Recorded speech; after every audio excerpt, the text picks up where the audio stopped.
আতিয়া মসজিদ বাংলাদেশের টাঙ্গাইল জেলার প্রাচীন স্থাপত্য নিদর্শন। এটি টাঙ্গাইল সদর উপজেলার দেলদুয়ার থানার আতিয়া গ্রামে অবস্থিত। মসজিদটি মুঘল আমলে নির্মিত।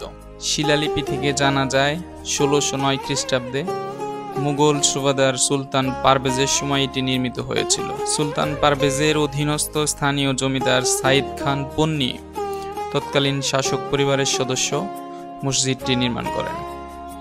গ্রামের নাম অনুসারে এটির নাম রাখা হয় আতিয়া মসজিদ। মসজিদটি আয়তাকার আকৃতির এবং মুঘল স্থাপত্যের নিদর্শন বহন করে। এর চার কোণে 4টি মিনার রয়েছে। মূল কক্ষে 4টি গম্বুজ আছে। দেয়ালে টেরাকোটা অলংকার, সুন্দর খিলান ও কারুকাজ মুঘল আমলের স্থাপত্য রীতিকে প্রকাশ করে। লাল ইট ও চুন-সুরকির ব্যবহার মসজিদটিকে বিশেষত্ব দিয়েছে। এটি বাংলাদেশের অন্যতম প্রাচীন ও ঐতিহাসিক মসজিদ। বর্তমান প্রত্নতত্ত্ব অধিদপ্তর কর্তৃক সংরক্ষিত একটি প্রত্নস্থল।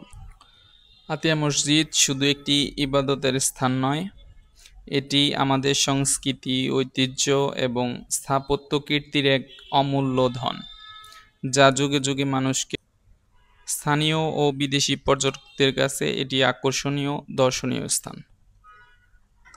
আমার বাসা ভাই সাটুরিয়াতে। আমি ওখান থেকে বাবা সায়েন্স চাচা কাশ্মীর রহমতুল্লাহ আলাই তার দরবার জিয়ারত করার জন্য আসছি, এবং এটা ঐতিহ্যবাহী বাংলাদেশের একটি স্থান আতিয়া শাহী জামে মসজিদ।